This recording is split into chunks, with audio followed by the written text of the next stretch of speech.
Union leaders representing postal workers accuse USPS of mismanagement. One leader says his members were told to sit in the break room instead of sorting packages. Jenna Sachs has it in this Contact 6 report. I've been here 35 years. This is the worst I've ever seen it. Glenn Griggs is the local president of the American Postal Workers Union. He sat down with Contact 6 to talk about what he calls mismanagement at the Oak Creek Distribution Center. We was in there the other day. They had mail from March. We was in April, in the middle of April. It was mail sitting in a hamper, not worked yet, just sitting in the hamper. And then we machined them. Contact 6 spoke with Jill Loon in April, the owner of an Oak Creek business that makes auto parts for performance cars. Things aren't getting to the customers on time. Customers are upset.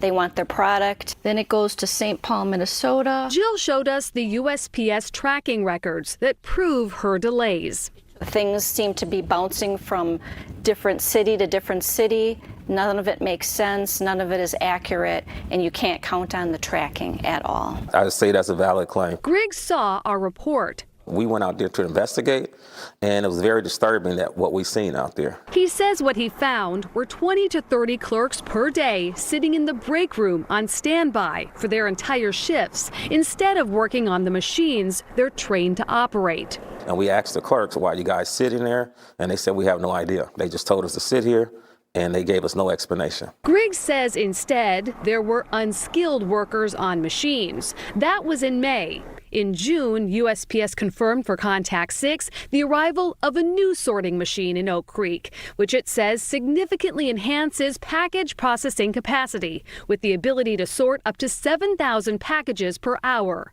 That's double the amount. Griggs says the new machines read barcodes and rely less on trained clerks. As long as you got managers that is acting careless, they can bring in all the machines they want. It's still not going to get the mail efficiency out to the customers. Griggs is not the only union leader accusing USPS of mismanagement. Mail's being delayed.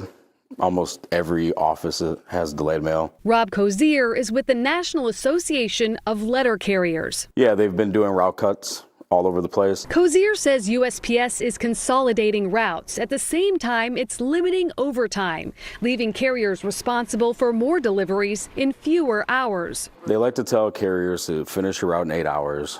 And when they say they can't, deliver all the mail in 8 hours. That's not possible.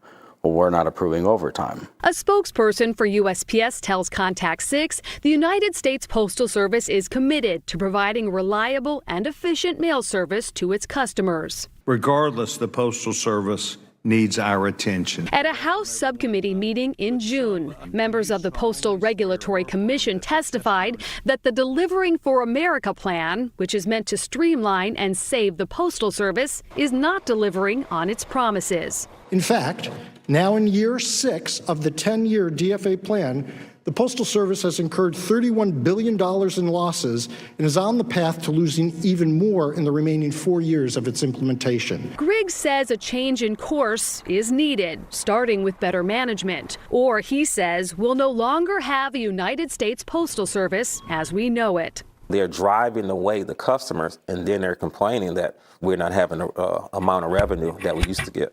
Griggs says about 80 jobs at the Oak Creek Center were eliminated over the last year. He says plant management is not responding to his questions about the new machines, the clerks on standby, or the grievance he's filed with USPS. I'm Jenna Sachs, Contact 6.